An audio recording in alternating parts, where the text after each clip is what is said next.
Berkshire Hathaway Inc. To the shareholders of Berkshire Hathaway Incorporated. Berkshire's gain in net worth during 2015 was $15.4 billion, which increased the per-share book value of both our Class A and Class B stock by 6.4%. Over the last 51 years, that is, since present management took over.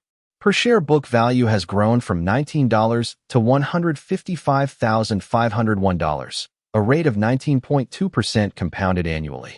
During the first half of those years, Berkshire's net worth was roughly equal to the number that really counts, the intrinsic value of the business. The similarity of the two figures existed then because most of our resources were deployed in marketable securities that were regularly revalued to their quoted prices less the tax that would be incurred if they were to be sold. In Wall Street parlance, our balance sheet was then in very large part mark to market. By the early 1990s, however, our focus had changed to the outright ownership of businesses, a shift that diminished the relevance of balance sheet figures. That disconnect occurred because the accounting rules that apply to controlled companies are materially different from those used in valuing marketable securities. The carrying value of fellow shares we own is written down, but winners are never revalued upwards. We've had experience with both outcomes. I've made some dumb purchases, and the amount I paid for the economic goodwill of those companies was later written off, a move that reduced Berkshire's book value. We've also had some winners, a few of them very big, but have not written those up by a penny.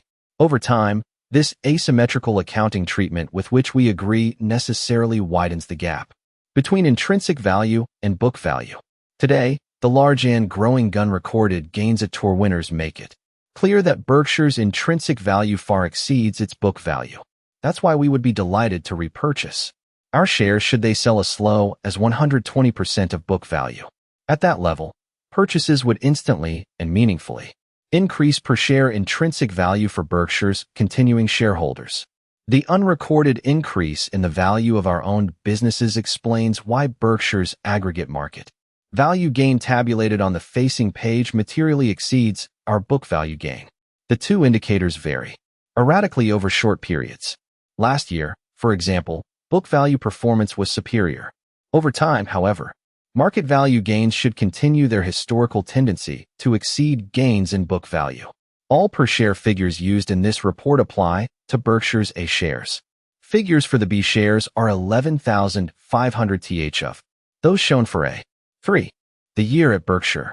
Charlie M. Unger, Berkshire Vice Chairman and my partner, and I expect Berkshire's normalized earning power to increase every year. Actual year-to-year earnings, of course, will sometimes decline because of weakness in the U.S. economy or, possibly, because of insurance mega-catastrophes that in some years the normalized gains will be small. At other times they will be material. Last year was a good one. Here are the highlights. The most important development at Berkshire during 2015 was not financial, though it led to better earnings. After a poor performance in 2014, our BNSF Railroad dramatically improved its service to customers last year. To attain that result, we invested about $5.8 billion during the year in capital expenditures, a sum far and away the record for any American railroad, and nearly 3 times our annual depreciation charge. It was money well spent. BNSF moves about 17% of America's intercity freight measured by revenue ton miles, whether transported by rail, truck, air, water, or pipeline. In that respect, we are a strong number one among the 7 large American railroads, 2 of which are Canadian-based, carrying 45% more ton miles of freight than our closest competitor. Consequently, our maintaining first-class service is not only vital to our shippers' welfare, but also important to the smooth functioning of the U.S. economy. For most American railroads, 2015 was a disappointing year. Aggregate ton miles fell, and earnings weakened as well. BNSF, however, maintained volume, and pre-tax income rose to a record $6.8 billion, a gain of $606 million from 2014. Matt Rose and Carl Ice, the managers of BNSF, have my thanks and deserve yours.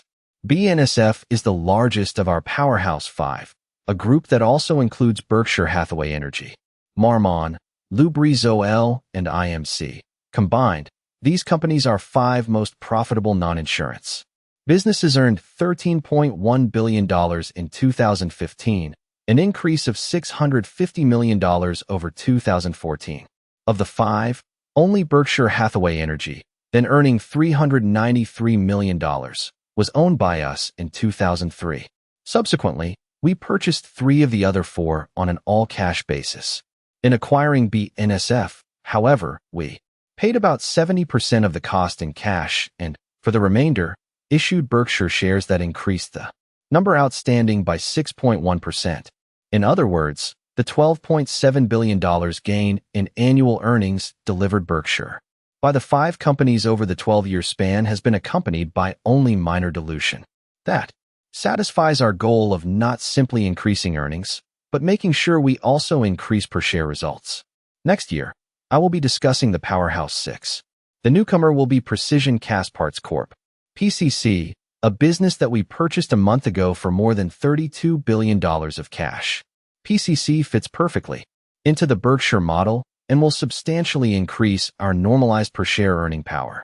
Under CEO Mark Donegan, PCC has become the world's premier supplier of aerospace components, most of them destined to be original equipment, though spares are important to the company as well. Mark's accomplishments remind me of the magic regularly performed by Jacob Harp AZ at IMC, our remarkable Israeli manufacturer of cutting tools. The 2 men transform very ordinary raw materials into extraordinary products that are used by major manufacturers worldwide. Each is the Da Vinci of his craft. PCC's products, often delivered under multi-year contracts, are key components in most large aircraft. Other industries are served as well by the company's 30,466 employees, who work out of 162 plants in 13 countries. In building his business, Mark has made many acquisitions and will make more. We look forward to having him deploy Berkshire's capital. Throughout this letter, all earnings are stated on a pre-tax basis unless otherwise designated. 4. A personal thank you. The PCC acquisition would not have happened without the input and assistance of our own Todd Combs, who brought the company to my attention a few years ago and went on to educate me about both the business and Mark. Todd and Ted Hiller are primarily investment managers. They each handle about $9 billion for us, both of them cheerfully and ably add major value to Berkshire in other ways as well. Hiring these 2 was one of my best moves. With the PCC acquisition, Berkshire will own 104 companies that would populate the Fortune 500 if they were standalone businesses. Our 27% holding of Kraft Heinz is the 1/4. That leaves just under 98% of America's business giants that have yet to callous. Operators are standing by. Our many dozens of smaller non-insurance businesses earned $5.7 billion last year, up from $5.1 billion in 2014. Within this group, we have 1 company that last year earned more than $700 million, 2 that earned between $400 million and $700 million, 7 that earned between $250 million and $400 million, 6 that earned between $100 million and $250 million, and 11 that earned between $50 million and $100 million. We love them all. This collection of businesses will expand both in number and earnings as the years go by. When you hear talk about America's crumbling infrastructure, rest assured that they're not talking about Berkshire. We invested $16 billion in property, plant, and equipment last year, a full 86% of it deployed in the United States. It told you earlier about BNSF's record capital expenditures in 2015. At the end of every year, our railroads' physical facilities will be improved from those existing 12 months earlier. Berkshire Hathaway Energy is a similar story. That company has invested $16 billion in renewables and now owns 7% of the country's wind generation and 6% of its solar generation. Indeed, the 4,423 megawatts of wind generation owned and operated by our regulated utilities is 6 times the generation of the runner-up utility. We're not done. Last year, he made major commitments to the future development of renewables in support of the Paris Climate Change Conference. Our fulfilling those promises will make great sense, both for the environment and for Berkshire's economics. Berkshire's huge and growing insurance operation again operated at an underwriting profit in 2015 that makes 13 years in a row and increased its float. During those years, our float money that doesn't belong to us, but that we can invest for Berkshire's benefit grew from $41 billion to $88 billion. Though neither that gain nor the size of our float is reflected in Berkshire's earnings, float generates significant investment income because of the assets it allows us to hold. Meanwhile, our underwriting profit totaled $26 billion during the 13-year period, including $1.8 billion earned in 2015. Without a doubt, Berkshire's largest unrecorded wealth lies in its insurance business. We've spent 48 years building this multifaceted operation, and it can't be replicated. While Charlie and I search for new businesses to buy, our many subsidiaries are regularly making bolt-on acquisitions.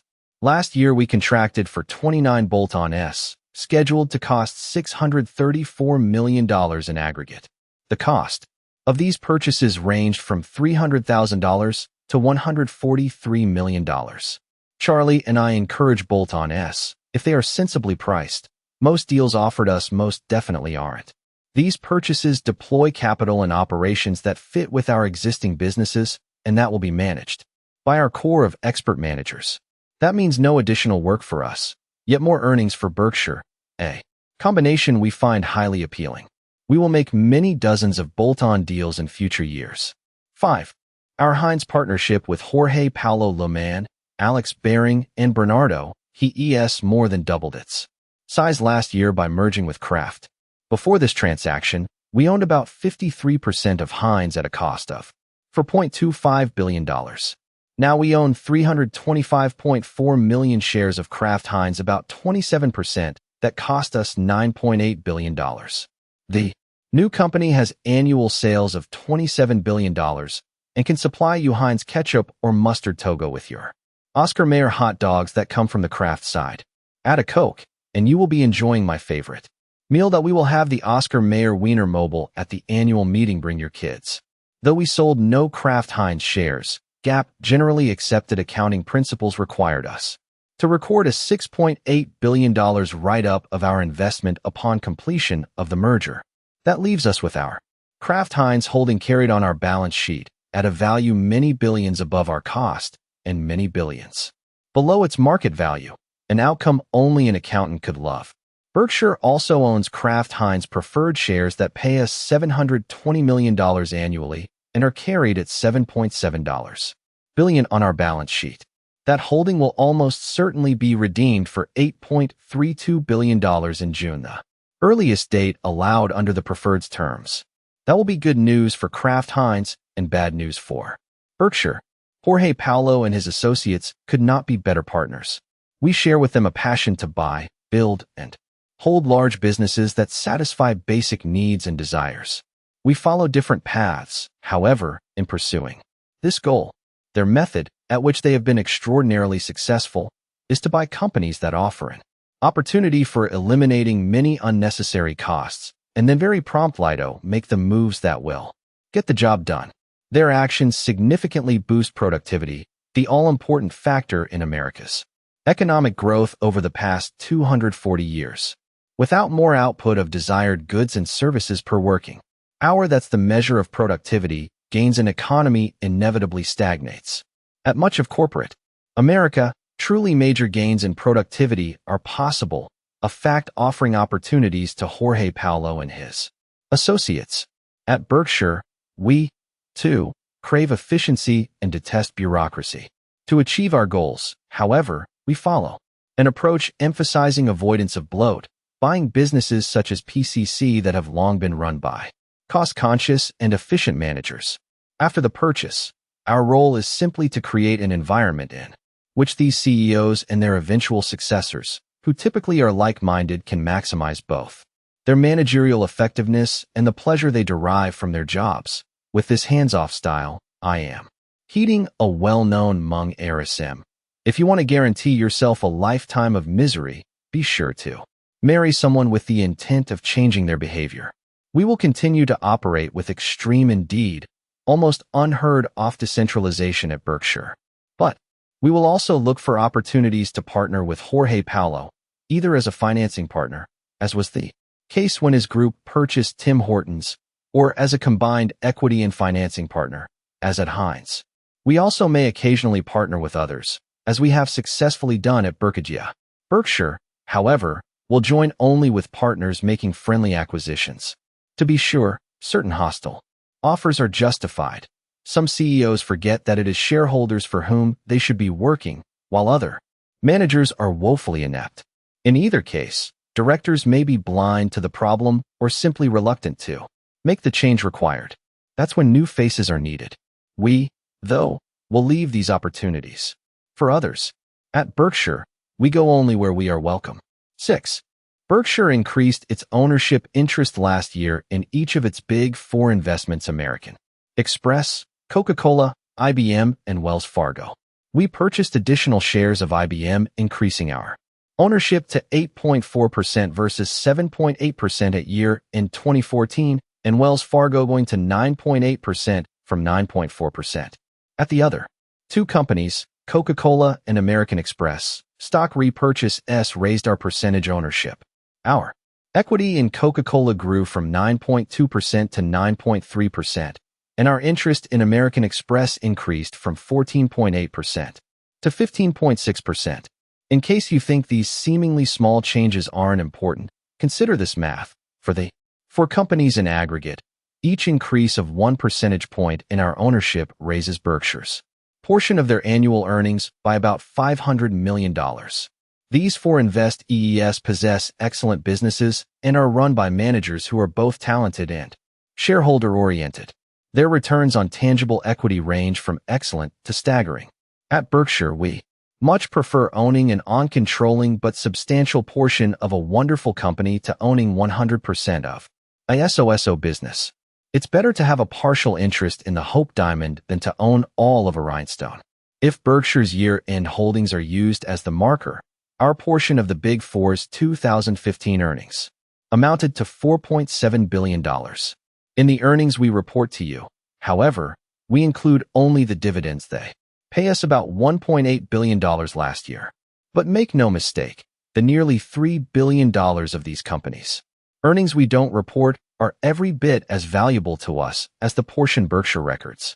The earnings our investees retain are often used for repurchases of their own stock, a move that increases Berkshire's share of future earnings without requiring us to lay out a dime. The retained earnings of these companies also fund business opportunities that usually turn out to be advantageous. All that leads us to expect that the per-share earnings of these four investees, in aggregate, will grow substantially over time.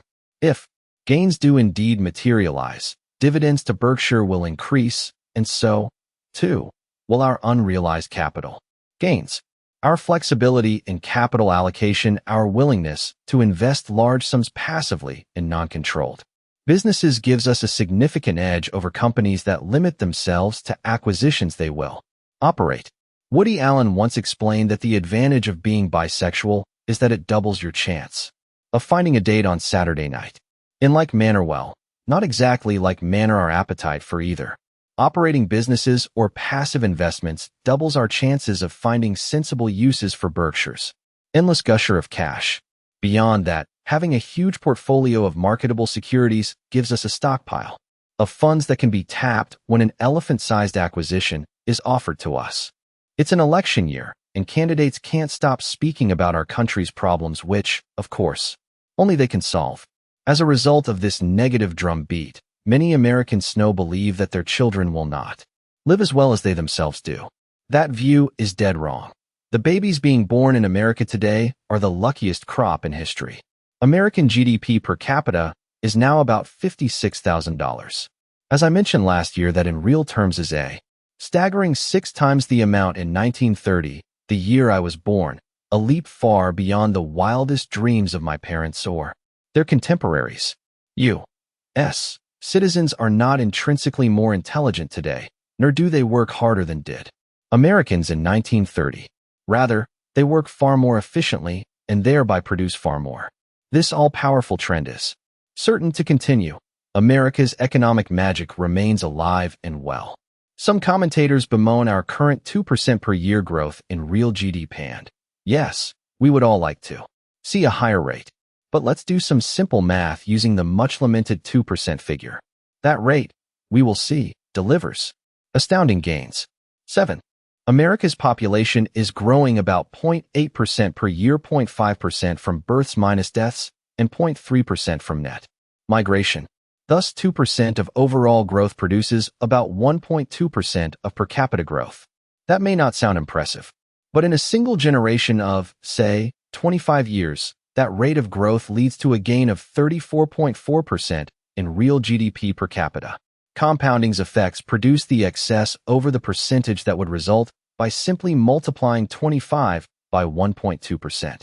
In turn, that 34.4% gain will produce a staggering $19,000 increase in real GDP per capita for the next generation. Were that to be distributed equally, the gain would be $76,000 annually for a family of 4.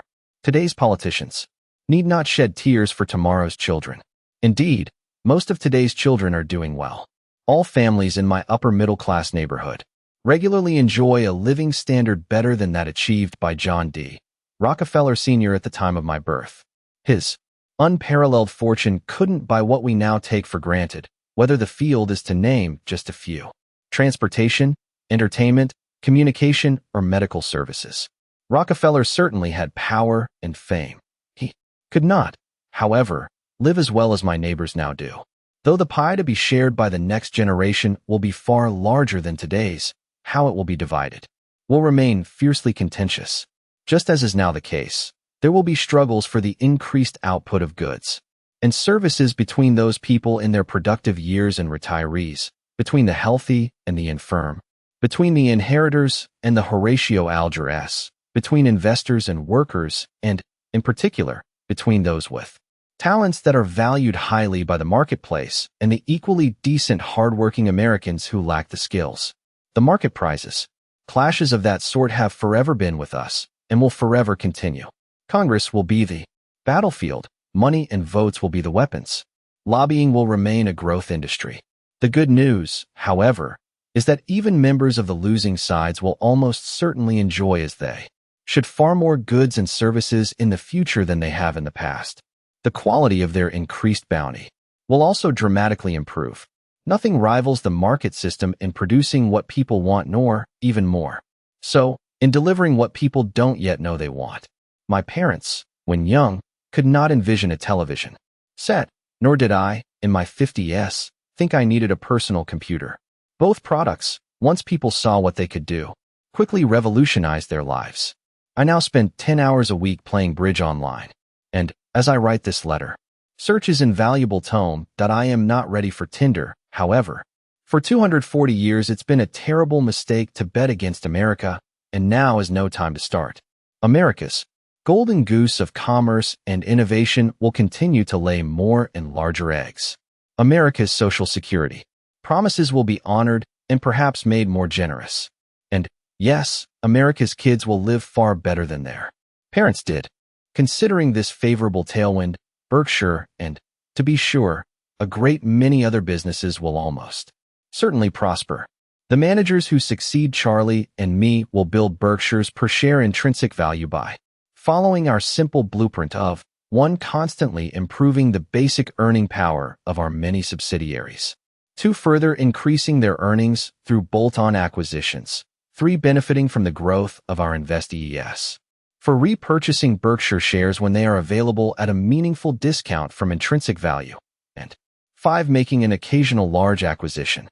Management will also try to maximize results for you by rarely, if ever, issuing Berkshire shares. 8. Intrinsic business value. As much as Charlie and I talk about intrinsic business value, we cannot tell you precisely what that number is for Berkshire shares nor, in fact, for any other stock. It is possible, however, to make a sensible estimate. In our 2010 annual report, we laid out the 3 elements, one of them qualitative, that we believe are the keys to an estimation of Berkshire's intrinsic value. That discussion is reproduced in full on pages 113 to 114. Here is an update of the 2 quantitative factors: In 2015, our per-share cash and investments increased 8.3% to $159,794, with our Kraft Heinz shares stated at market value, and earnings from our many businesses, including insurance underwriting income, increased 2.1% to $12,304 per share. We exclude in the second factor the dividends and interest from the investments we hold because including them would produce a double counting of value. In arriving at our earnings figure, we deduct all corporate overhead, interest, depreciation, amortization, and minority interests. Income taxes, though, are not deducted. That is, the earnings are pre-tax. I used the italics in the paragraph above because we are for the first time including insurance underwriting income in business earnings. We did not do that when we initially introduced Berkshire's two quantitative pillars of valuation because our insurance results were then heavily influenced by catastrophe coverage. If the wind didn't blow and the earth didn't shake, we made large profits. But a mega catastrophe would produce red ink. In order to be conservative then in stating our business earnings, we consistently assumed that underwriting would break even over time and ignored any of its gains or losses in our annual calculation of the second factor of value. Today, our insurance results are likely to be more stable than was the case a decade or two ago because we have de-emphasized catastrophe coverage and greatly expanded our bread-and-butter lines of business. Last year, our underwriting income contributed $1,118 per share to the $12,304 per share of earnings referenced in the second paragraph of this section. Over the past decade, annual underwriting income has averaged $1,434 per share, and we anticipate being profitable in most years. You should recognize, however, that underwriting in any given year could well be unprofitable, perhaps substantially so. Since 1970, our per-share investments have increased at a rate of 18.9% compounded annually, and our earnings including the underwriting results in both the initial and terminal year have grown at a 23.7% clip. It is no coincidence that the price of Berkshire stock over the ensuing 45 years has increased at a rate very similar to that of our two measures of value. Charlie and I like to see gains in both sectors, but our main goal is to build operating earnings. Now, let's examine the four major sectors of our operations. Each has vastly different balance sheet and income characteristics from the others. So we'll present them as four separate businesses, which is how Charlie and I view them, though there are important and enduring economic advantages to having them all under one roof. Our intent is to provide you with the information we would wish to have if four positions were reversed, with you being the reporting manager and we the absentee shareholders. Don't get excited. This is not a switch we are considering. Insurance. Let's look first at insurance. The property casualty peak branch of that industry has been the engine that has propelled our expansion since 1967, when we acquired National Indemnity and its sister company, National Fire and Marine, for $8.6 million. Today, National Indemnity is the largest property casualty company in the world, as measured by net worth. Moreover, its intrinsic value is far in excess of the value at which it is carried on our books. 9. One reason we were attracted to the PC business was its financial characteristics. PC insurers receive premiums up front and pay claims later. In extreme cases, such as those arising from certain workers' compensation accidents, payments can stretch over many decades. This collect now, pay later model leaves PC companies holding large sums money we call float hat will eventually go to others. Meanwhile, insurers get to invest this float for their own benefit. Though individual policies and claims come and go, the amount of float an insurer holds usually remains fairly stable in relation to premium volume. Consequently, as our business grows, so does our float. And how we have grown, as the following table shows. Year float in millions. $1,970, 39. 1980, 237. 1990, 1,632. 2000, 27,871. 2010, 65,832. 2015, 87,722. Further gains in float will be tough to achieve. On the plus side, Geico and several of our specialized Operations are almost certain to grow at a good clip. National Indemnity's reinsurance division, however, is party to a number of runoff contracts whose float drifts downward. If we do in time experience a decline in float, it will be very gradual at the outside, no more than 3% in any year. The nature of our insurance contracts is such that we can never be subject to immediate or near-term demands for sums that are of significance to our cash resources. This structure is by design and is a key component in the strength of Berkshire's economic fortress. It will never be compromised. If our premiums exceed the total of our expenses and eventual losses, we register an underwriting profit that adds to the investment income our float produces. When such a profit is earned, we enjoy the use of free money, and, better yet, get paid for holding it. Unfortunately, the wish of all insurers to achieve this happy result creates intense competition, so vigorous, indeed, that it sometimes causes the PC industry as a whole to operate at a significant underwriting loss. This loss, in effect, is what the industry pays to hold its float. Competitive dynamics almost guarantee that the insurance industry, despite the float income all its companies enjoy, will continue its dismal record of earning subnormal returns on tangible net worth as compared to other American businesses. The prolonged period of low interest rates the world is now dealing with also virtually guarantees that earnings on float will steadily decrease for many years to come, thereby exacerbating the profit problems of insurers. It's a good bet that industry results over the next 10 years will fall short of those recorded in the past decade, particularly for those companies that specialize in reinsurance. As noted early in this report, Berkshire has now operated at an underwriting profit for 13 consecutive years, our pre-tax gain for the period having totaled $26.2 billion. That's no accident. Disciplined risk evaluation is the daily focus of all of our insurance managers, who know that while float is valuable, its benefits can be drowned by poor underwriting results. All insurers give that message lip service. At Berkshire, it is a religion, Old Testament style. So how does our float affect intrinsic value? When Berkshire's book value is calculated, the full amount of our float is deducted as a liability, just as if we had to pay it out tomorrow and could not replenish it. But to think of float as strictly a liability is incorrect. It should instead be viewed as a revolving fund. Daily, we pay old claims and related expenses a huge $24.5 billion to more than 6 million claimants in 2015, and that reduces float. Just as, surely, we each day write new business that will soon generate its own claims, addicto float. 10. If our revolving float is both cost less and long-enduring, which I believe it will be, the true value of this liability is dramatically less than the accounting liability, owing $1 that in effect will never leave the premises. Because new business is almost certain to deliver a substitutious world different from owing $1 that will go out the door tomorrow and not be replaced. The two types of liabilities, however, are treated as equals under GAAP.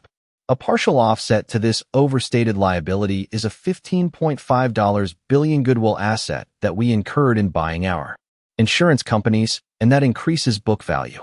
In very large part, this goodwill represents the price we paid for the float-generating capabilities of our insurance operations. The cost of the goodwill, however, has no bearing on its true value.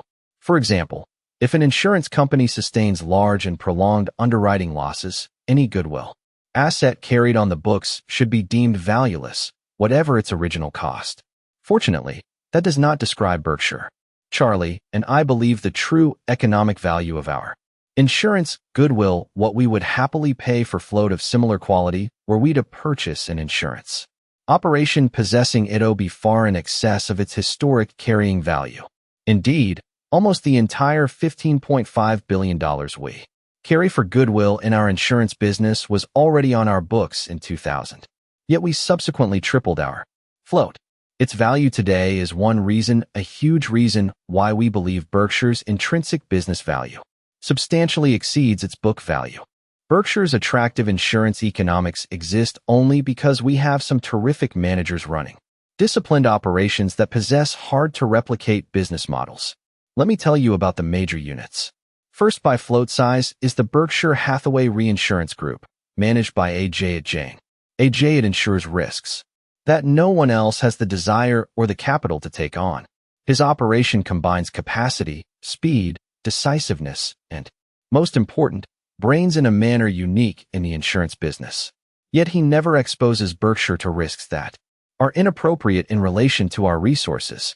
Indeed, Berkshire is far more conservative in avoiding risk than most large insurers.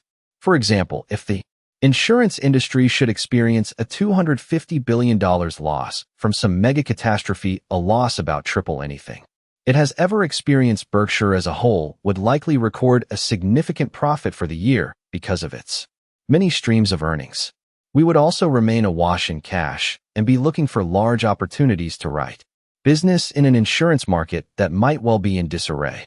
Meanwhile, other major insurers and reinsurers would be swimming in red ink, if not facing insolvency. When A.J. entered Berkshire's office on a Saturday in 1986, he did not have a day's experience in the insurance business. Nevertheless, Mike Goldberg, then our manager of insurance, handed him the keys to our reinsurance business. With that move, Mike achieved sainthood. Since then, A.J. has created tens of billions of value for Berkshire shareholders. We have another reinsurance powerhouse in General Re, managed by T. Admont Ross. At bottom, a sound insurance operation needs to adhere to 4 disciplines.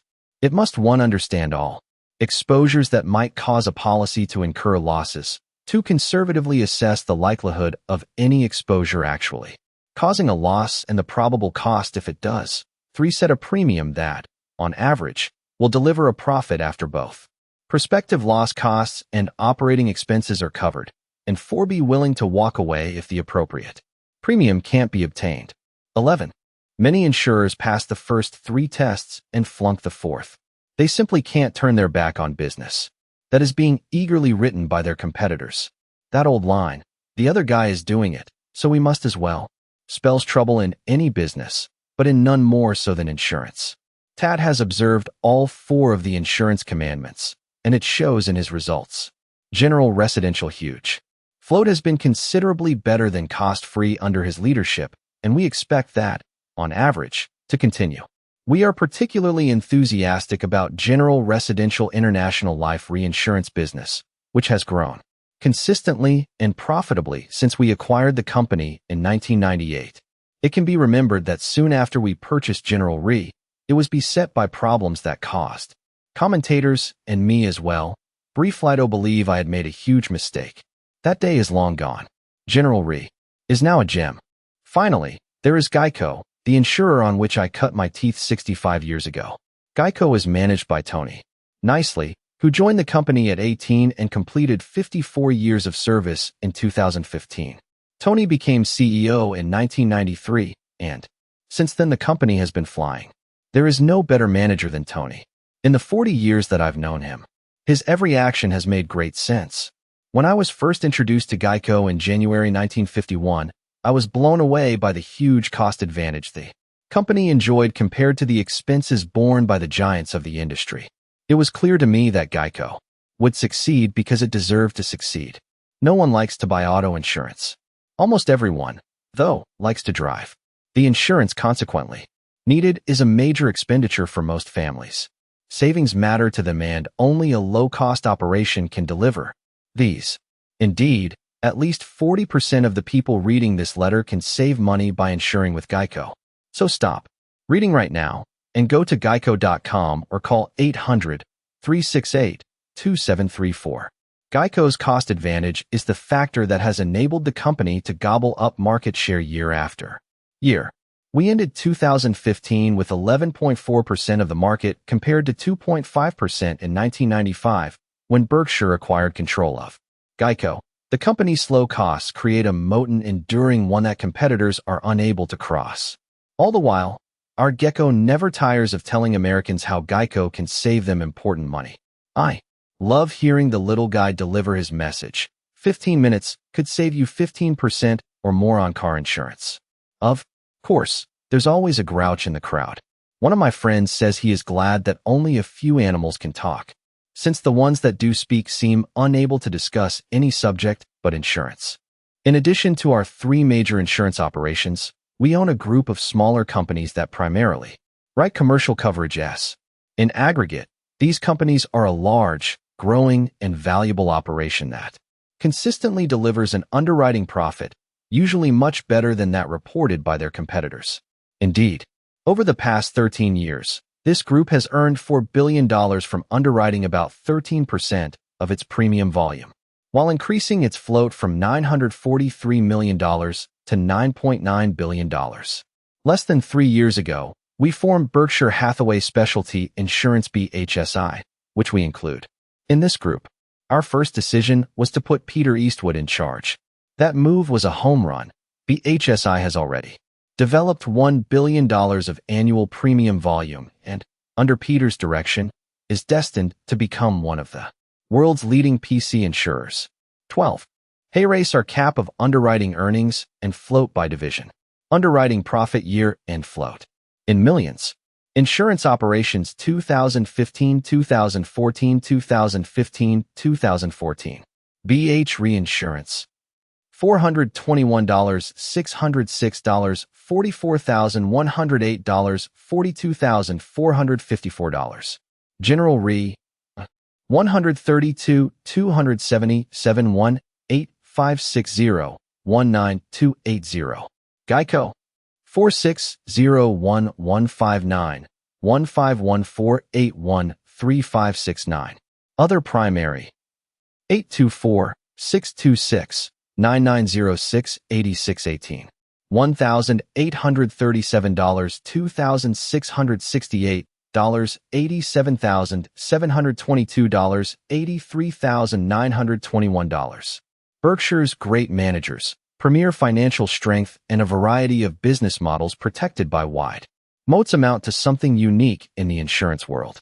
This assemblage of strengths is a huge asset for Berkshire shareholders that will only get more valuable with time. Regulated, capital-intensive businesses. We have two major operations, BNSF and BHE, that share important characteristics distinguishing them from our other businesses. Consequently, we assign them their own section in this letter and split out their combined financial statistics in our GAAP balance sheet and income statement. Together, they last year accounted for 37% of Berkshire's after-tax operating earnings. A key characteristic of both companies is their huge investment in very long-lived, regulated assets, with these partially funded by large amounts of long-term debt that is not guaranteed by Berkshire. Our credit is, in fact, not needed because each company has earning power that even under terrible economic conditions would far exceed its interest requirements. Last year, for example, in a disappointing year for railroads, BNSF's interest coverage was more than 8 to 1. Our definition of coverage is the ratio of earnings before interest and taxes to interest, note EBITDA. Interest, a commonly used measure we view as seriously flawed. At BHE, meanwhile, two factors ensure the company's ability to service its debt under all circumstances. ATB-NSF, price comparisons between major railroads are far more difficult to make because of significant differences in both their mix of cargo and the average distance it is carried. To supply a very crude measure. However, our revenue per ton mile was just under 3 last year, while shipping costs for customers of the other 4 major U.S.-based railroads were at least 40% higher, ranging from 4.2 to 5.3. Both BHE and BNSF have been leaders in pursuing planet-friendly technology.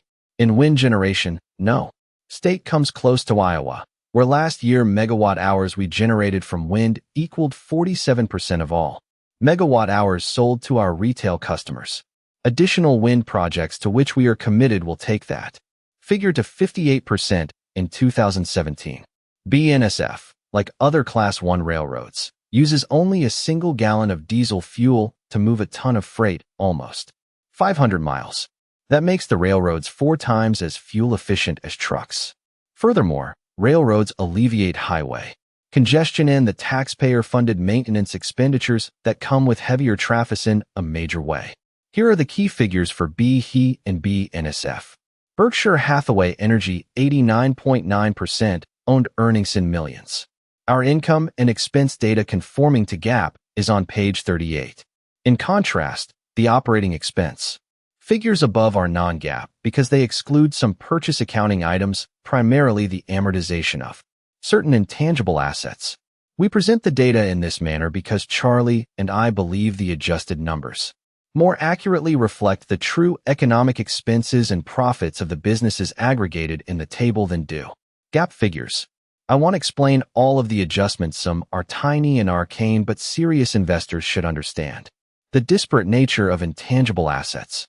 Some truly deplete in value over time, while others in no way lose value. For software, as a big example, amortization charges are very real expenses. Conversely, the concept of recording charges against other intangibles, such as customer relationships, arises from purchase accounting rules and clearly does not reflect economic reality. GAAP accounting draws no distinction between the two types of charges. Both, that is, are recorded as expenses when earnings are calculated, even though, from an investor's viewpoint, they could not differ more. 15.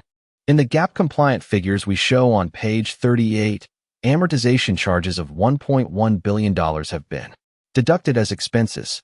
We would call about 20% of these real, the rest not. The non-real charges, once non-existent at Berkshire, have become significant because of the many acquisitions we have made.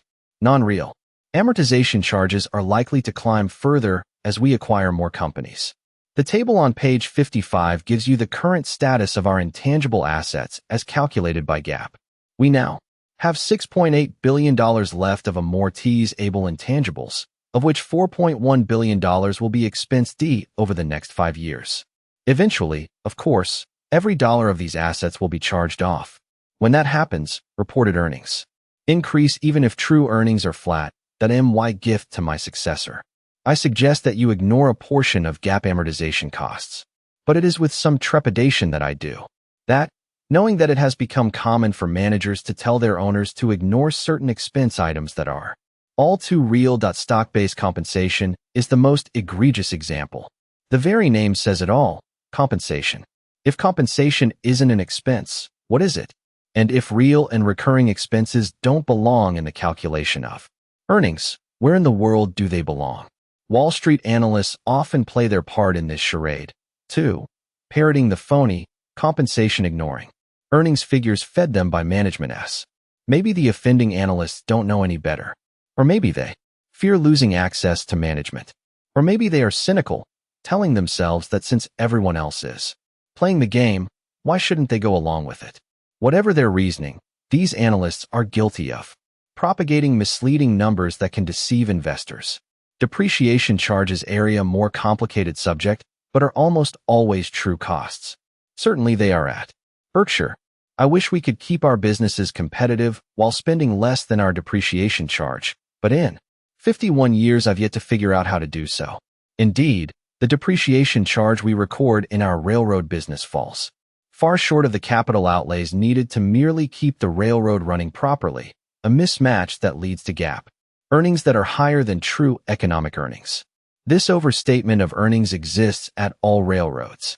When CEOs or investment bankers tout pre-depreciation figures such as EBITDA's valuation guide, watch their noses lengthen while they speak. Our public reports of earnings will, of course, continue to conform to GAAP. To embrace reality, however, you should remember to add back most of the amortization charges report.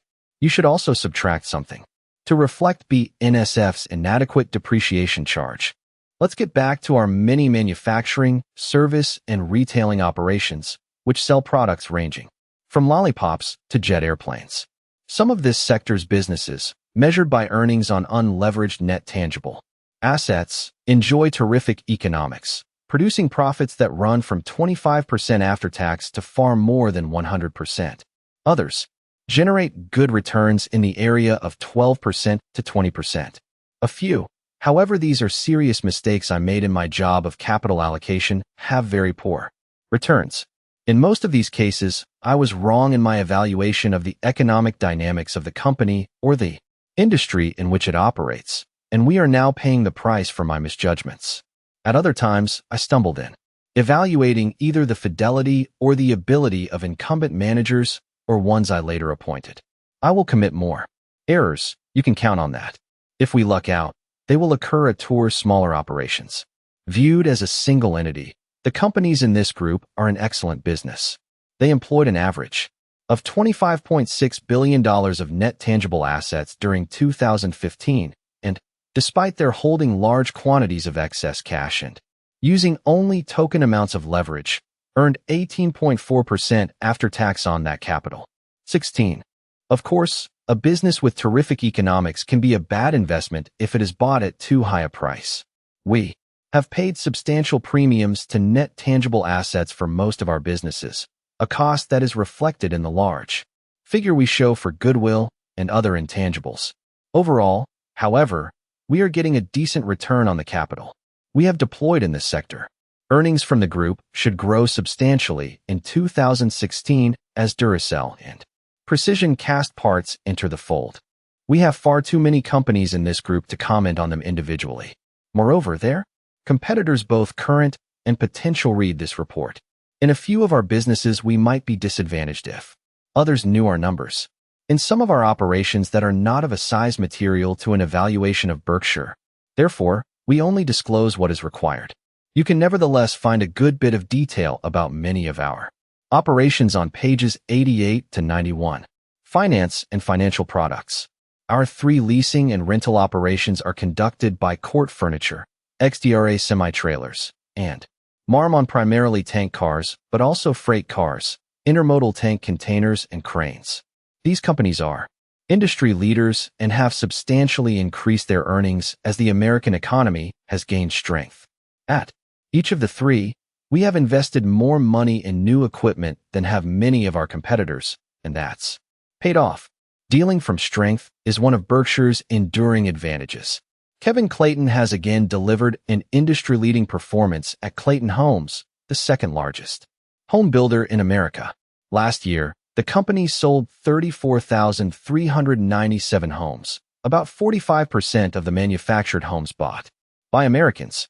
In contrast, the company was number 3 in the field with a 14% share when Berkshire purchased it in 2003. Manufactured homes allow the American dream of home ownership to be achieved by lower-income citizens. Around 70% of new homes costing $150,000 or less come from our industry. About 46% of Clayton's homes are sold through the 331 stores we ourselves own and operate. Most of Clayton's remaining sales are made to 1395 independent retailers. Key to Clayton's operation is its $12.8 billion mortgage portfolio. We originate about 35% of all mortgages on manufactured homes. About 37% of our mortgage portfolio emanates from our retail operation, with the balance primarily originated by independent retailers, some of which sell our homes while others market only. The homes of our competitors, lenders other than Clayton, have come and gone. With Berkshire's backing, however, Clayton steadfastly financed home buyers throughout the panic days of 2008 to 2009. Indeed, during that period, Clayton used precious capital to finance dealers who did not sell our homes. The funds we supplied to Goldman Sachs and General Electric at that time produced headlines. The funds Berkshire quietly delivered to Clayton both made home ownership possible for thousands of families and kept many non-Clayton dealers alive. Our retail outlets, employing simple language and large type, consistently inform home buyers of alternative sources for financing, most of it coming from local banks, and always secure acknowledgments from customers that this information has been received and read. The form we use is reproduced in its actual size on page 119. 17. Mortgage origination practices are of great importance to both the borrower and to society. There is no question that reckless practices in home lending played a major role in bringing on the financial panic of 2008, which in turn led to the Great Recession. In the years preceding the meltdown, a destructive and often corrupt pattern of mortgage creation flourished, whereby an originator in, say, California would make loans and promptly sell them to an investment or commercial bank in, say, New York, which would package many mortgages to serve as collateral for a dizzyingly complicated array of mortgage-backed securities to be sold to unwitting institutions around the world. As if these sins weren't sufficient to create an unholy mess, imaginative investment bankers sometimes concocted a second layer of sliced-up financing whose value depended on the junkier portions of primary offerings. When Wall Street gets innovative, watch out. While that was going on, I described this doubling-up practice as requiring an investor to read tens of thousands of pages of mind-numbing prose to evaluate a single security being offered. Both the originator and the package of these financings had no skin in the game and were driven by volume and markups. Many housing borrowers joined the party as well, blatantly lying on their loan applications, while mortgage originators looked the other way. Naturally, the gamiest credits generated the most profits. Smooth. Wall Street salesmen garnered millions annually by manufacturing products that their customers were unable to understand. It's also questionable as to whether the major rating agencies were capable of evaluating the more complex structures, but rate them they did. Barney Frank, perhaps the most financially savvy member of Congress during the panic, recently assessed the 2010 Dodd-Frank Act, saying, "The one major weakness that I've seen in the implementation was this decision by the regulators not to impose risk retention on all residential mortgages." Today, some legislators and commentators continue to advocate a 1% to 5% retention by the originator as a way to align its interests with that of the ultimate lender or mortgage guarantor. At Clayton, our risk retention was, and is, 100%. When we originate a mortgage, we keep it leaving aside the few that qualify for a government guarantee. When we make mistakes in granting credit, we therefore pay a hefty price that dwarfs any profit we realized upon the original sale of the home. Last year we had to foreclose on 8,444 manufactured housing mortgages at a cost to us of $157 million. The average loan we made in 2015 was only $59,942, small potatoes for traditional mortgage lenders, but a daunting commitment for our many lower-income borrowers. Our buyer acquires a decent home. Take a look at the home we will have on display at our annual meeting, requiring monthly principal and interest payments that average $522. Some borrowers, of course, will lose their jobs, and there will be divorces and deaths. Others will get extended on credit cards and mishandle their finances. We will lose money then, and our borrower will lose his down payment, though his mortgage payments during his time of occupancy may have been well under rental rates for comparable quarters. Nevertheless, despite the low FICO scores and income of our borrowers, their payment behavior during the Great Recession was far better than that prevailing in many mortgage pools populated by people earning multiples so for typical borrowers' income. The strong desire of our borrowers to have a home of their own is one reason we've done well with our mortgage portfolio. Equally important, we have financed much of the portfolio with floating-rate debt or with short-term fixed-rate debt. Consequently, the incredibly low short-term rates of recent years have provided us a constantly widening spread between our interest costs and the income we derive from our mortgage portfolio, which bears fixed rates. Incidentally, we would have enjoyed similar margins had we simply bought long-term bonds and financed the position in some short-term manner. 18. Normally, it is risky business to lend long at fixed rates and borrow short, as we have been doing at Clayton. Over the years, some important financial institutions have gone broke doing that. At Berkshire, however, we possess a natural offset in that our businesses always maintain at least $20 billion in cash equivalents that earn short-term rates. More often, our short-term investments are in the $40 billion to $60 billion range.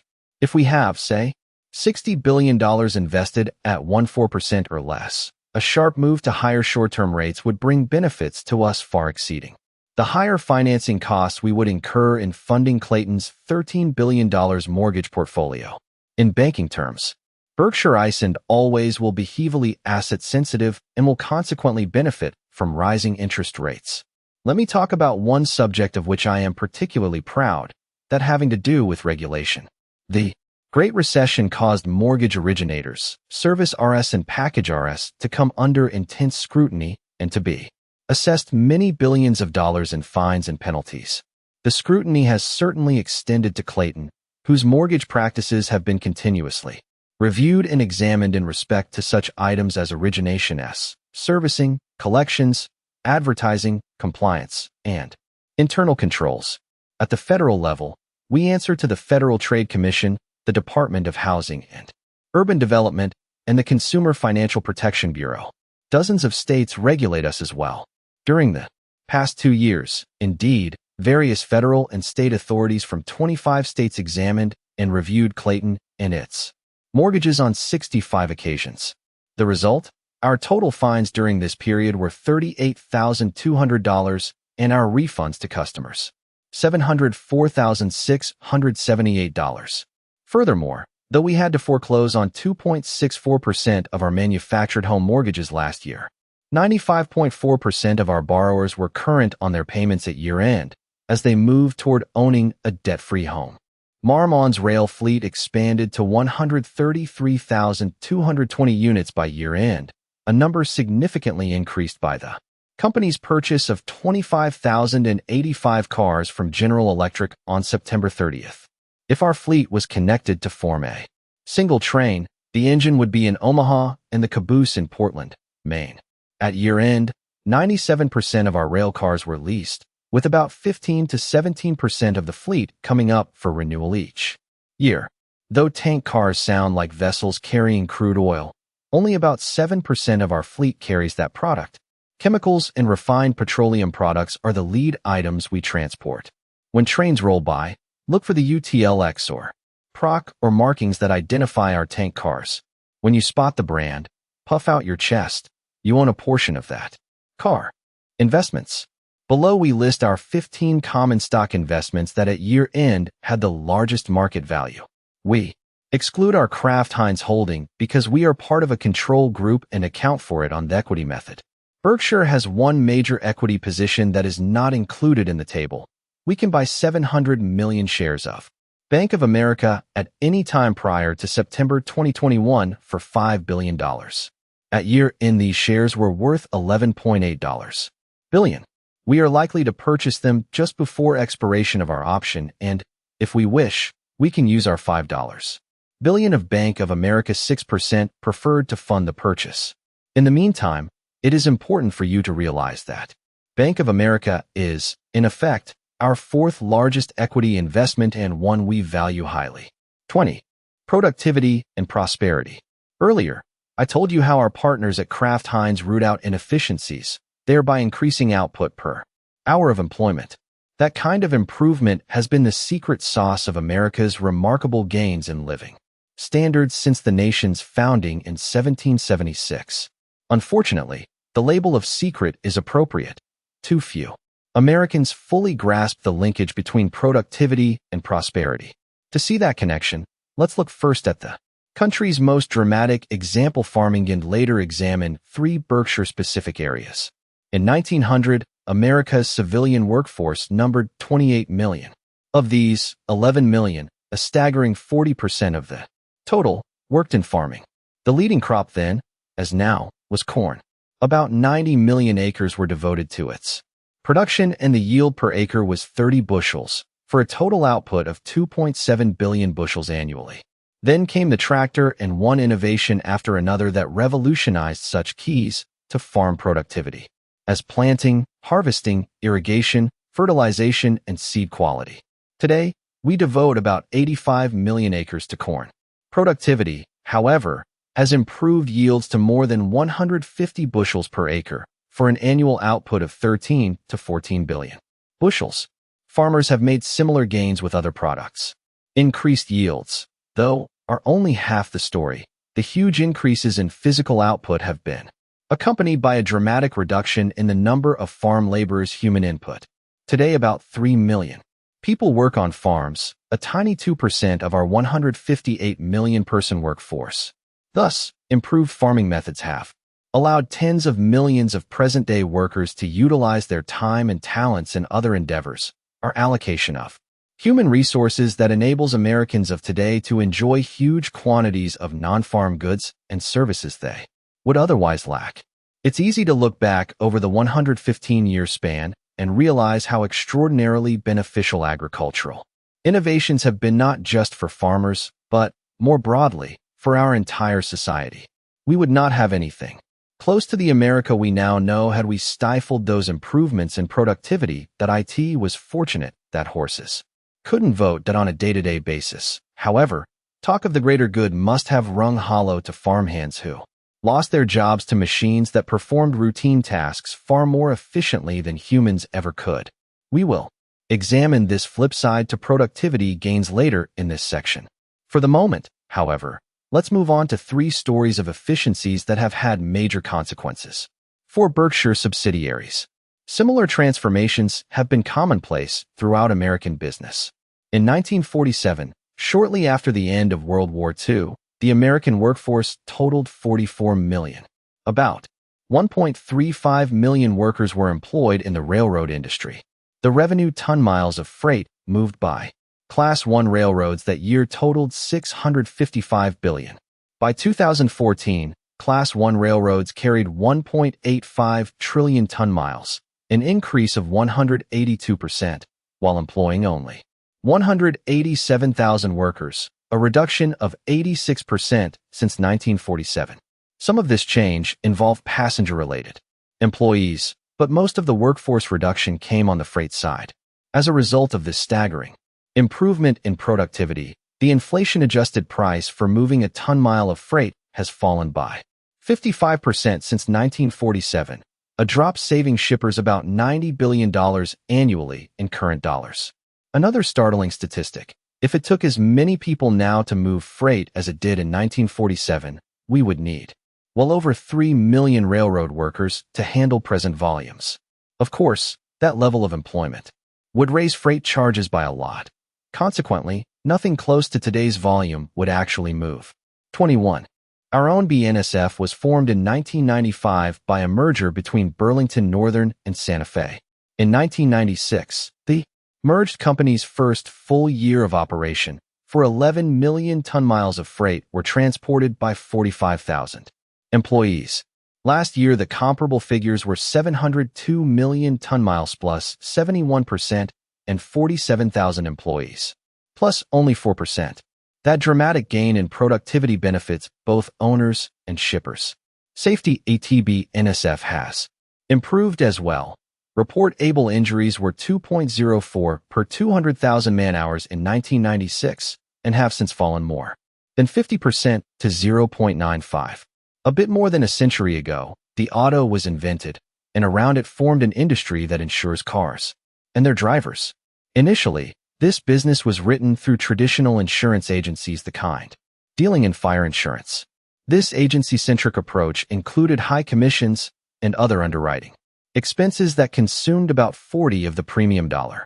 Strong local agencies were then in the driver's seat because they represented multiple insurers and could play one company off against another when commissions were being negotiated. Cartel-like pricing prevailed, and all involved were doing fine, except for the consumer. And then some American ingenuity came into play. G.J. Michel Lou, a farmer from Illinois, came up with the idea of a captive sales force that would sell the insurance products of only a single company. His baby was christened State Farm Mutual. The company cut commissions and expenses moves that permitted lower prices and soon became a powerhouse. For many decades, State Farm has been the runaway volume leader in both auto and homeowners insurance. Allstate, which also operated with a direct distribution model, was long the runner-up. Both State Farm and Allstate have had underwriting expenses of about 25%. In the early 1930s, another contender, United Services Auto Association USAA, a mutual-like company, was writing auto insurance for military officers on a direct-to-the-customer basis. This marketing innovation rose from a need that military personnel had to buy insurance that would stay with them as they moved from base to base. That was business of little interest to local insurance agencies, which wanted the steady renewals that came from permanent residents. The direct distribution method of USAA, as it happened, incurred lower costs than those enjoyed by State Farm and Allstate and therefore delivered an even greater bargain to customers. That made Leo and Lillian Goodwin, employees of USAA, dream of broadening the target market for its direct distribution model beyond military officers.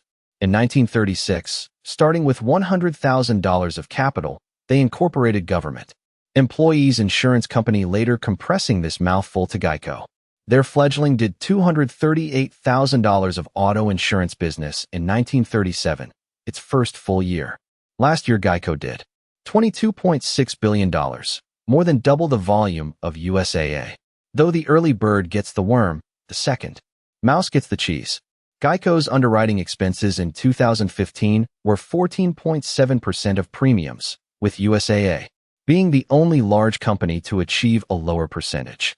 Geico is fully as efficient as USAA but spends considerably more on advertising aimed at promoting growth. With the price advantage Geico's low costs allow, it's not surprising that several years ago the company seized the number 2 spot in auto insurance from Allstate. Geico is also gaining ground on State Farm, though it is still far ahead of us in volume.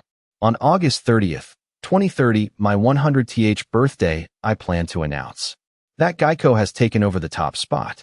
Mark your calendar. Geico employs about 34,000 people to serve its 14 million policyholders. I can only guess at the workforce it would require to serve a similar number of policyholders under the agency system. I believe, however, that the number would be at least 60,000, a combination of what the insurer would need in direct employment and the personnel required at supporting agencies. 22. In its electric utility business, our Berkshire Hathaway Energy he operates within a changing economic model. Historically, the survival of a local electric company did not depend on its efficiency. In fact, a sloppy operation could do just fine financially. That's because utilities were usually the sole supplier of a needed product and were allowed to price at a level that gave them a prescribed return upon the capital they employed. The joke in the industry was that a utility was the only business that would automatically earn more money by redecorating the boss office. And some CEOs ran things accordingly. That's all changing. Today, society has decided that federally subsidized wind and solar generation is in our country's long-term interest. Federal tax credits are used to implement this policy, support that makes renewables price competitive in certain geographies. Those tax credits, or other government-mandated help for renewables, may eventually erode the economics of the incumbent utility, particularly if it is a high-cost operator. BHE's long-established emphasis on efficiency even when the company didn't need it to attain authorized earnings leaves us particularly competitive in today's market and, more important, in tomorrow's as well. BHE acquired its Iowa utility in 1999. In the year before, that utility employed 3,700 people and produced 19 million megawatt-hours of electricity. Now we employ 3,500 people and produce 29 million megawatt-hours. That major increase in efficiency allowed us to operate without a rate increase for 16 years, a period during which industry rates increased 44%. The safety record of our Iowa utility is also outstanding. It had 0.79 injuries per 100 employees in 2015, compared to the rate of 7.0 experienced by the previous owner in the year before we bought the operation. In 2006, he purchased Pacific, or P, which operated primarily in Oregon and Utah. The year before our purchase, Pacific, or P, employed 6,750 people and produced 52.6 million megawatt-hours. Last year, the numbers were 5,700 employees and 56.3 million megawatt-hours. Here, too, safety improved dramatically, with the accident rate per 100 employees falling from 3.4 in 2005 to 0.85 in 2015. In safety, BHE now ranks in the industry top decile. Those outstanding performances explain why BHE is welcomed by regulators when it proposes to buy a utility in their jurisdiction. The regulators know the company will run an efficient, safe, and reliable operation and also arrive with unlimited capital to fund whatever projects make sense. That BHE has never paid a dividend to Berkshire since we assumed ownership. No investor-owned utility in America comes close to matching BHE's enthusiasm for reinvestment. The productivity gains that I've just spelled out and countless others that have been achieved in America have delivered awesome benefits to society. That's the reason our citizens, as a whole, have enjoyed and will continue to enjoy major gains in the goods and services they receive. To this thought, there are offsets. First, the productivity gains achieved in recent years have largely benefited the wealthy. Second, productivity gains frequently cause upheaval. Both capital and labor can pay a terrible price when innovation or new efficiencies upend their worlds. We need shed no tears for the capitalists, whether they be private owners or an army of public shareholders. It's their job to take care of themselves. When large rewards can flow to investors from good decisions, these parties should not be spared the losses produced by wrong choices. Moreover, investors who diversify widely and simply sit tight with their holdings are certain to prosper. In America, gains from winning investments have always far more than offset the losses from clunkers. During the 20th century, the Dow Jones Industrial Averaging Index Fund of sorts soared from 66 to 11497, with its component companies all the while paying ever-increasing dividends. 23. A long-employed worker faces a different equation. When innovation and the market system interact to produce efficiencies, many workers may be rendered unnecessary, their talents obsolete. Some can find decent employment elsewhere. For others, that is not an option. When low-cost competition drove shoe production to Asia, our once prosperous Dexter operation folded, putting 1,600 employees in a small Maine town out of work. Many were past the point in life at which they could learn another trade. We lost our entire investment, which we could afford, but many workers lost a livelihood they could not replace. The same scenario unfolded in slow motion at Tour original New England textile operation, which struggled for 20 years before expiring. Many older workers at Tour New Bedford plant, as a poignant example, spoke Portuguese and knew little, if any, English. They had no plan B. The answer in such disruptions is not the restraining or outlawing of actions that increase productivity. Americans would not be living nearly as well as we do if we had mandated that 11 million people should forever be employed in farming. The solution, rather, is a variety of safety nets aimed at providing a decent life for those who are willing to work but find their specific talents judged of small value because of market forces.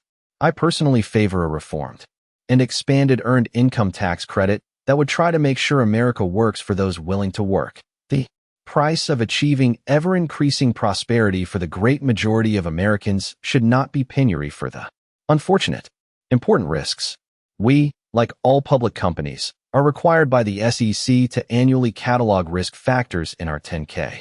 I can't remember, however, an instance when reading a 10K risk section has helped Maine evaluating a business. That's not because the identified risks aren't real. The truly important risks, however, are usually well known. Beyond that, a 10K's catalog of risks is seldom of aid in assessing 1. The probability of the threatening event actually occurring, 2. The range of costs if it does occur, and 3. The timing of the possible loss. A threat that will only surface 50 years from now may be a problem for society, but it is not a financial problem for today's investor. Berkshire operates in more industries than any company I know of. Each of our pursuits has its own array of possible problems and opportunities. Those are easy to list, but hard to evaluate. Charlie, I, and our various CEOs often differ in a very major way in our calculation of the likelihood, the timing, and the cost or benefit that may result from these possibilities. Let me mention just a few examples. To begin with, an obvious threat, BNSF, along with other railroads, is certain to lose significant coal volume over the next decade. At some point in the future, though not, in my view. For a long time, GSEO's premium volume may shrink because of driverless cars. This development could hurt our auto dealerships as well. Circulation of our print newspapers will continue to fall, a certainty we allowed for when purchasing them. To date, renewables have helped our utility operation, but that could change, particularly if storage capabilities for electricity materially improve. Online retailing threatens the business model of our retailers and certain of our consumer brands. These potentialities are just a few of the negative possibilities facing us, but even the most casual follower of business news has long been aware of them. None of these problems, however, is crucial to Berkshire's long-term well-being.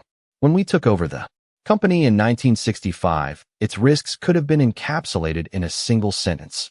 The northern textile business in which all of our capital resides is destined for recurring losses and will eventually disappear.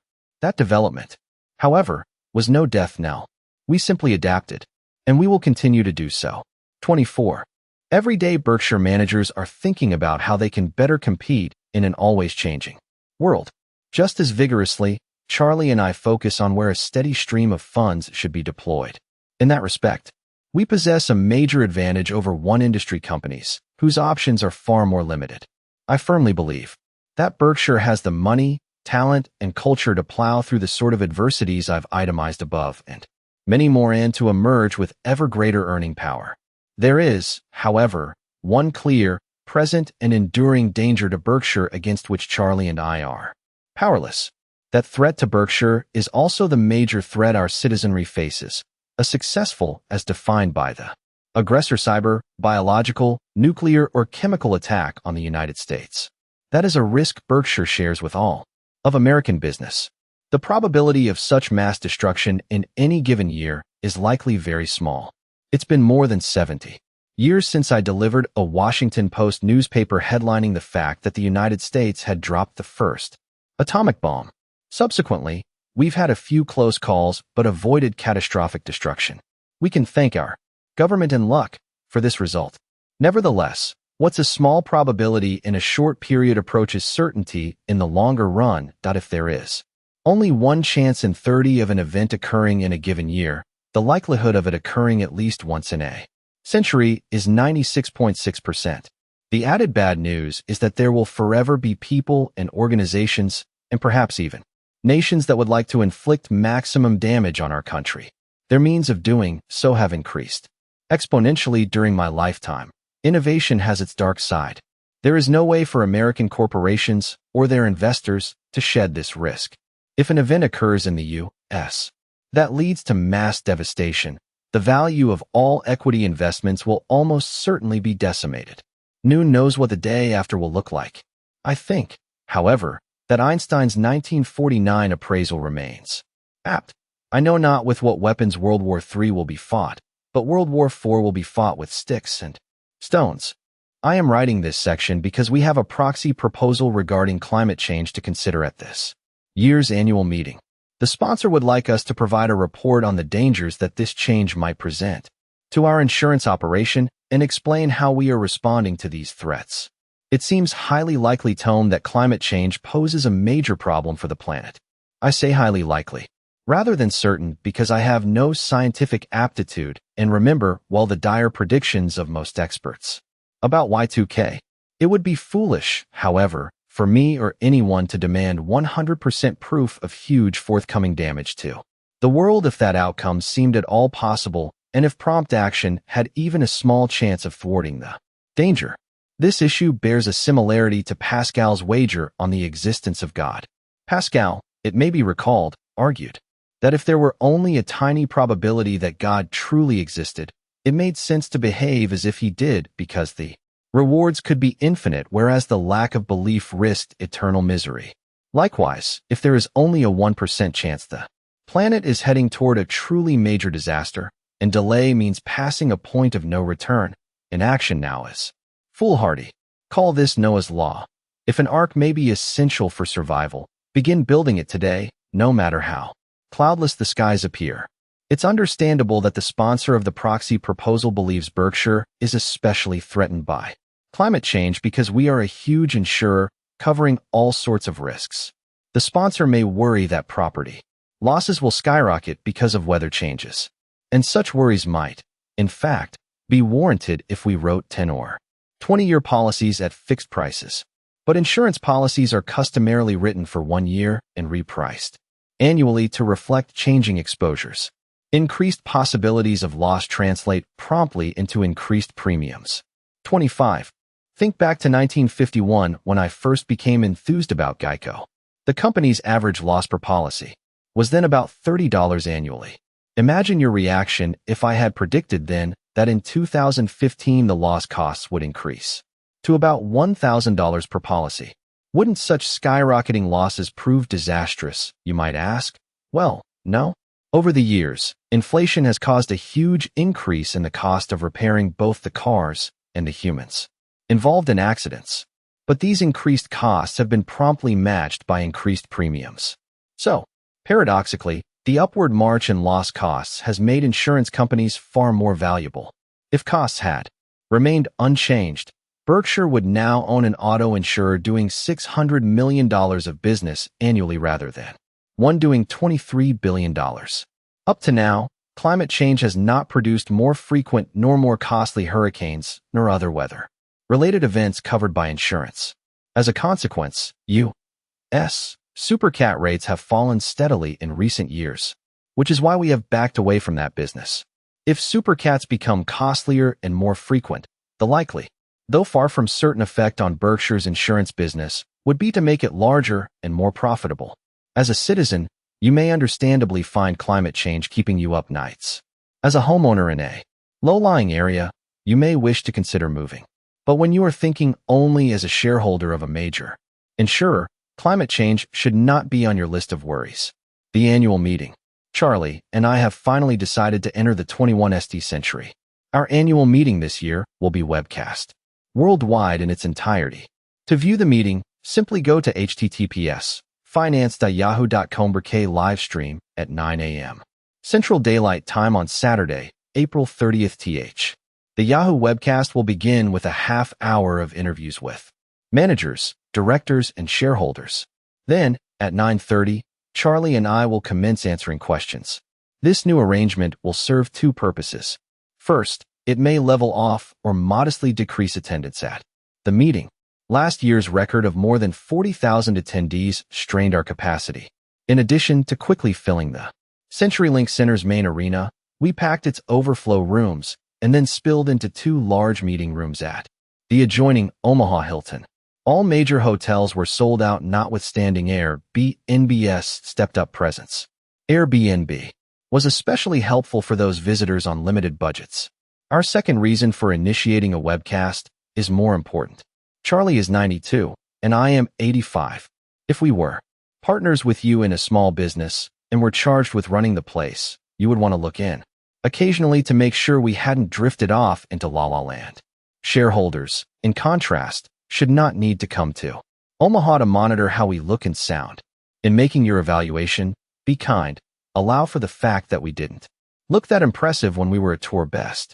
Viewers can also observe our life-prolonging diet.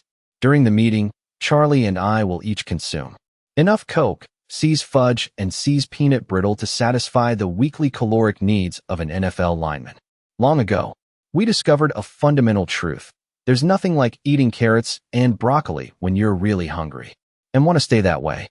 Shareholders planning to attend the meeting should come at 7 a.m. when the doors open at CenturyLink Center and start shopping. Carrie Sovia will again be in charge of the festivities. She had her second child late last month, but that did not slow her down. Carrie is unflappable, ingenious, and expert at bringing out the best in those who work with her. She is aided by hundreds of Berkshire employees from around the country and by our entire home office crew as well, all of them pitching in to make the weekend fun and informative for our owners. 26. Last year, we increased the number of hours available for shopping at the CenturyLink. Sales skyrocketed. So, naturally, we will stay with the new schedule. On Friday, April 29th you can shop between noon and 5 p.m. and on Saturday, exhibits and stores will be open from 7 a.m. until 4:30 p.m. On Saturday morning, we will have our 5th International Newspaper Tossing Challenge. Our target will again be a Clayton home porch, located precisely 35 feet from the throwing line. When I was a teenager in my one brief flirtation with honest labor, I delivered about 500,000 papers. So I think I'm pretty good at this game. Challenge me. Humiliate me. Knock me down a peg. The papers will run 36 to 42 pages, and you must fold them. Yourself, no rubber bands allowed. The competition begins at 7:15, when contestants will make preliminary tosses. The 8 throws judged.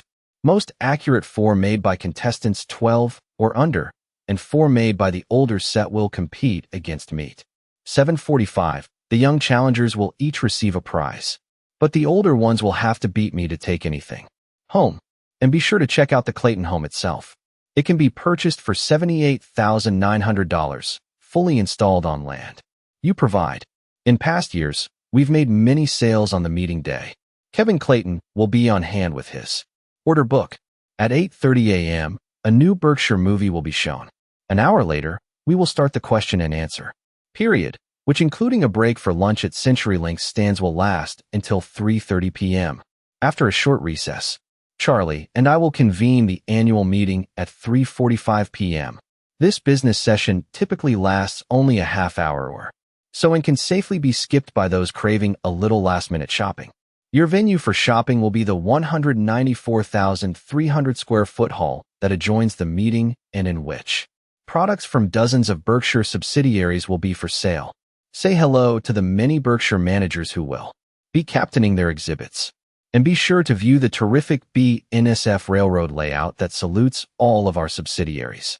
Your children and you will be enchanted with it. We will have a new and very special exhibit in the hall this year, a full-size model of the world's largest aircraft engine, for which Precision Cast Parts makes many key components. The real engines weigh about 20,000 pounds and are 10 feet in diameter and 22 feet in length. The bisected model at the meeting will give you a good look at many PCC components that help power your flights. Brooks, our running shoe company, will again have a special commemorative shoe to offer at the meeting. After you purchase a pair, wear them on Sunday at our 4th annual Berkshire 5K, an 8 a.m. race starting at the CenturyLink. Full details for participating will be included in the visitor's guide that will be sent to you with your meeting credentials. Entrants in the race will find themselves running alongside many of Berkshire's managers, directors, and associates. Charlie and I, however, will sleep in. The fudge and peanut brittle take their toll. Participation in the 5K grows every year. Help us set another record. A Geico booth in the shopping area will be staffed by a number of the company's top counselors from around the country. Stop by for a quote. In most cases, Geico will be able to give you a shareholder discount, usually 8%. This special offer is permitted by 44 of the 51 jurisdictions in which we operate.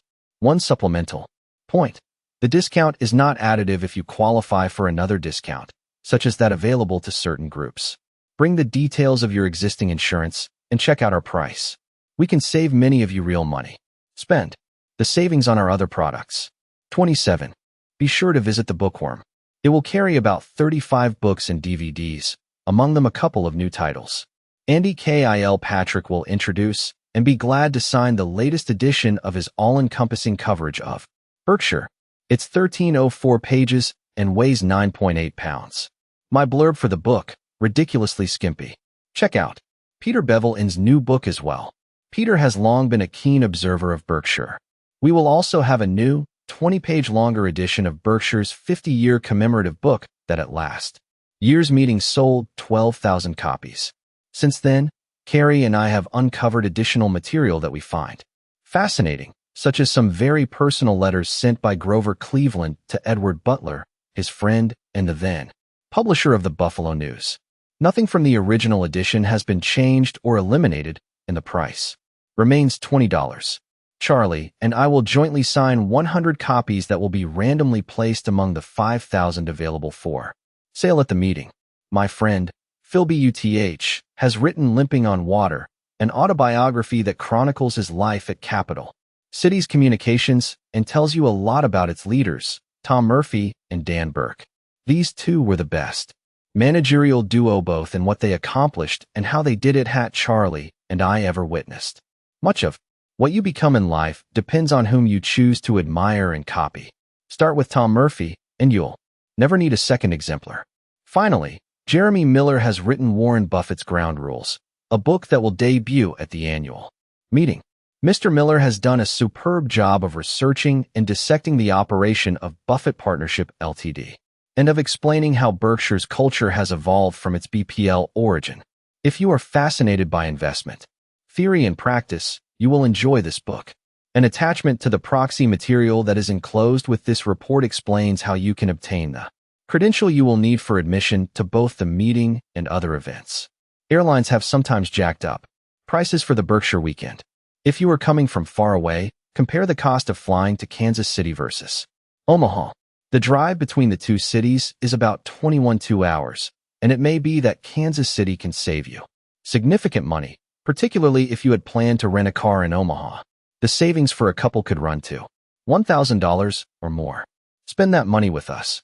At Nebraska Furniture Mart, located on a 77-acre site on 72 ND Street between Dodge and Pacific, we will again be having Berkshire weekend discount pricing.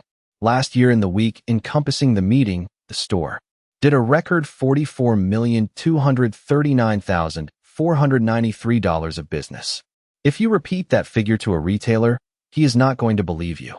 On average week for NFM's Omaha store, the highest volume home furnishings store in the United States, except for our new Dallas store, is about $9 million. To obtain the Berkshire discount at NFM, you must make your purchases between Tuesday, April 26th and Monday, May 2nd ND inclusive, and also present your meeting credential. The period's special pricing will even apply to the products of several prestigious manufacturers that normally have ironclad rules against discounting, but which, in the spirit of our shareholder weekend, have made an exception for you. We appreciate their cooperation.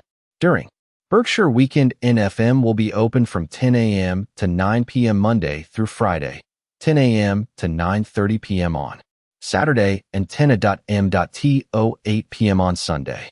From 5:30 p.m. to 8 p.m. on Saturday, NFM is hosting a picnic to which you are all invited. At Berkshire IMS, we will again have two shareholder-only events. The first will be a cocktail reception from 6 p.m. to 9 p.m. on Friday, April 29th. The second, the main gala, will be held on Sunday, May 1st ST, from 9 a.m. to 4 p.m. On Saturday, we will remain open until 6 p.m. During last year's Friday through Sunday stretch, the store wrote a sales ticket every 15 seconds that it was open. 28. We will have huge crowds at Berkshire IMS throughout the weekend. For your convenience, therefore, shareholder prices will be available from Monday, April 25th through Saturday, May 7th. During that period, please identify yourself as a shareholder either by presenting your meeting credential or a brokerage statement showing you own our stock. On Sunday, in the mall outside of Berkshire IMS, Norman Beck, a remarkable magician from Dallas, will bewilder onlookers. On the upper level, we will have Bob Ham and Sharon O.S. Berg, two of the world's top bridge experts, available to play bridge with our shareholders on Sunday afternoon. I will join them and hope to have AJ and Charlie there also. My friend, Ariel Shing, will be in the mall as well on Sunday, taking on challengers at table tennis. I met Ariel when she was 9, and even then I was unable to score a point against her. Now, she's a junior at Princeton, having already represented the United States in the 2012 Olympics. If you don't mind embarrassing yourself, test your skills against her. Beginning at 1 p.m. Bill Gates and I will lead off and try to soften her up. Gorots will again be open exclusively for Berkshire shareholders on Sunday, May 1st ST, serving from 1 p.m. until 10 p.m. To make a reservation at Gorots, call 402-551-3733 on April 1st ST, but not before. As for my other favorite restaurant, Piccolo's, I'm sad to report it closed. We will again have the same 3 financial journalists lead the question and answer period at the meeting, asking Charlie and me questions that shareholders have submitted to them by email. The journalists and their email addresses are Carol Loomis, the preeminent business journalist of her time, who may be emailed at loomisbrk@gmail.com, Becky Quick of CNBC at berkshirequestioncnbc.com, and Andrew Ross Sorkin of The New York Times at sorkinytimes.com. From the questions submitted, each journalist will choose the 6 he or she decides are the most interesting and important. The journalists have told me your question has the best chance of being selected if you keep it concise, avoid sending it in at the last moment, make it Berkshire related, and include no more than 2 questions in any email you send them. In your email, let the journalist know if you would like your name mentioned if your question is asked. An accompanying set of questions will be asked by 3 analysts who follow Berkshire. This year, the insurance specialist will be Cliff Gallant of Nomura Securities. Questions that deal with our non-insurance Operations will come from Jonathan Brandt of Rua NE, CUNNIFF and Gold Far B, and Greg Warren of Morningstar. Our hope is that the analysts and journalists will ask questions that add to our owners' understanding and knowledge of their investment. Neither Charlie nor I will get so much as a clue about the questions headed our way. Some will be tough, for sure, and that's the way we like it. Multi-part questions aren't allowed. We want to give as many questioners as possible a shot at us. All told, we expect at least 54 questions, which will allow for 6 from each analyst and journalist and 18 from the audience. Last year, we had 64 in total. The questioners from the audience will be chosen by means of 11 drawings that will take place at 8:15 a.m. on the morning of the annual meeting. Each of the 11 microphones installed in the arena and main overflow room will host, so to speak, a drawing. 29.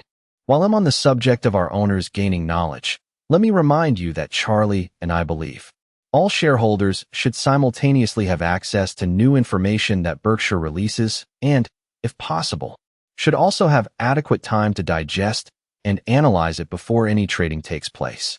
That's why we try to issue financial data late on Fridays or early on Saturdays, and why our annual meeting is always held on a Saturday. We do not follow the common practice of talking one-on-one with large institutional investors or analysts, treating them instead as we do all other shareholders. There is none more important to us than the shareholder of limited means, who trusts us with a substantial portion of his savings. For good reason, I regularly extol the accomplishments of our operating managers. They are truly all-stars, who run their businesses as if they were the only asset owned by their families. I also believe the mindset of our managers to be as shareholder-oriented as can be found in the universe of large publicly owned companies. Most of our managers have no financial need to work. The joy of hitting business home runs means as much to them as their paycheck. Equally important, however, are the 24 men and women who work with me at our corporate office. This group efficiently deals with a multitude of SEC and other regulatory requirements, files a 30,400-page federal income tax return that's up 6,000 pages from the prior year, oversees the filing of 3,530 state tax returns, responds to countless shareholder and media inquiries, gets out the annual report, prepares for the country's largest annual meeting, coordinates the board's activities, fact-checks this letter, and the list goes on and on. They handle all of these business tasks cheerfully and with unbelievable efficiency, making my life easy and pleasant. Their efforts go beyond activities strictly related to Berkshire. Last year, for example, they dealt with the 40 universities selected from 200 applicants who sent students to Omaha for a Q&A day with me.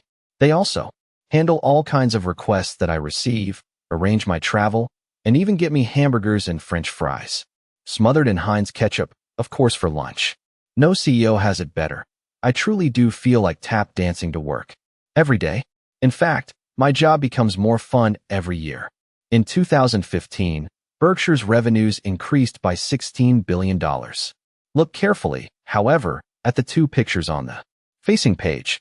The top one is from last year's report and shows the entire Berkshire home office crew at our Christmas lunch. Below that photo is this year's Christmas photo portraying the same 25 people identically positioned. In 2015, no one joined us, no one left. And the odds are good that you will see a photo of the same 25 next year. Can you imagine another very large company who employ 361,270 people worldwide enjoying that kind of employment stability at headquarters? At Berkshire, we have hired some wonderful people and they have stayed with us. Moreover, no one is hired unless he or she is truly needed. That's why you've never read about restructuring charges at Berkshire.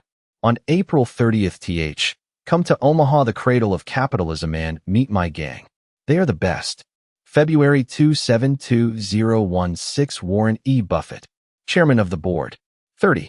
Front row Beck, I.A. Mick, Sharon Heck, Melissa Hawk, Jaline Abu SSE, Warren Buffett, Angie Wells, Elisa Kruger, Debray, Carrie Zova, Ellen Schmidt. Back row Tracy Britt Cool, Jennifer Tsay Lentes, Tedwy S.C. Hler, Joan Manhart, Bob Rezon, Todd Combs, Dan Jack Sitch, Debbie Bossa Neck, Mark Sisley, Mark Hamburg, Kirby Ham, Mark Millard, Allison Ballard, Stacy Gottschalk, Tiffany Vo KT.